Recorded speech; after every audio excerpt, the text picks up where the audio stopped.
যে বাংলাদেশে তেলের কোনো সংকট নেই। অন্য অনেকগুলো পাম্প আছে, এখানে তেল বলতেই নাই। জ্বালানি ঘাটতি ও নিরাপত্তাহীনতার কারণে দেশের সমস্ত পেট্রোল পাম্প বন্ধ হয়ে যাওয়ার শঙ্কা তৈরি হয়েছে বলে জানিয়েছে Bangladesh petrol pump owners association. রোববার রাতে এমন ঘোষণার পর থেকে রাজধানীসহ দেশের বিভিন্ন জেলা উপজেলার পাম্পগুলোর সামনে পেট্রোল অকটেন নিতে ভিড় করছেন সাধারণ মানুষ।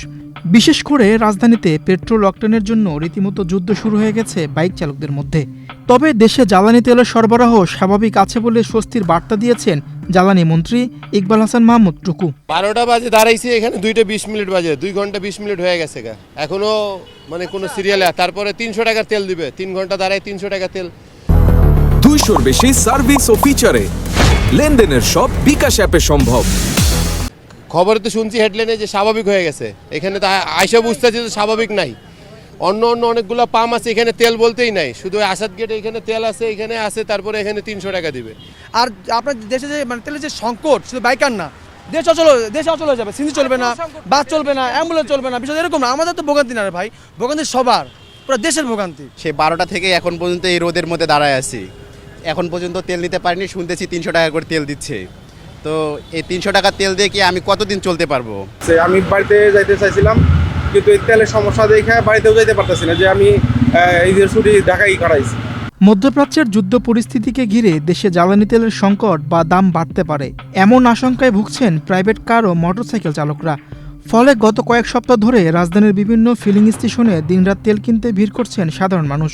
ঈদের ছুটিতে রাজধানী ফাঁকা হলেও কিছু কিছু জায়গায় মোটরসাইকেল, প্রাইভেট কারের দীর্ঘ লাইনের জন্য আশেপাশের ছোট বড় সড়কে যানজট তৈরি হচ্ছে।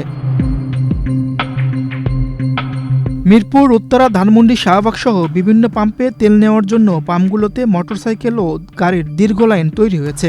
লাইনগুলো দীর্ঘ থেকে দীর্ঘ হয়ে পাম্প স্টেশন ছাড়িয়ে প্রধান সড়কে গিয়ে মিশেছে। এছাড়াও কিছু ফিলিং স্টেশনের পেট্রোল অকটেন না থাকায় বন্ধ করে দেওয়া হয়েছে। আবার কোনো পাম্পে অকটেন না থাকায় ঘুরে যাচ্ছেন বাইক চালকরা। এদিকে দেশে কোথাও তেলের প্রকৃত সংকট নেই বলে জানিয়েছেন মুক্তিযুদ্ধ বিষয়ক মন্ত্রী অ্যাডভোকেট আহমেদ আজম খান। তবে কিছু অসাধু ব্যবসায়ী কৃত্রিম সংকট তৈরি করে অবৈধভাবে লাভবান হওয়ার চেষ্টা করছে বলে জানিয়েছেন তিনি। যে বাংলাদেশে তেলের কোনো সংকট নেই, না ডিজেলের, না পেট্রোলের, না অকটেনের, না ভোজ্য তেলের কোনো সংকট নেই। এটা মন্ত্রী মহোদয়রা যার যে দায়িত্ব আছেন তারা বলছেন। এইখানে অসাধু ব্যবসায়ীরা বিভিন্ন সময়েই কিন্তু একটা কৃত্রিম সংকট তৈরি করে লাভবান হওয়ার চেষ্টা করেন। ইনশাল্লাহ আমাদের সরকারের আমলে এই ধরনের অসাধু ব্যবসায়ীদেরকে আমরা প্রশ্রয় দেব না। তেলের সংকট নেই কোথাও। যারা গাড়ি যাদের আছে, যারা তেল নেবেন, অকটেন নেবেন, পেট্রোল নেবেন, তাদের শঙ্কিত হওয়ার কোনো কারণ নেই। চলমানে জ্বালানি সংকট শুধু পাম্পের লাইনের সীমাবদ্ধ নয়, এটি থামিয়ে দিচ্ছে মানুষের জীবনযাত্রার গতি।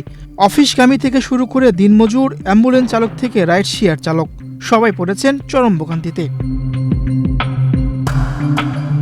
মির রোশন সরকার, বাংলাদেশ প্রতিদিন।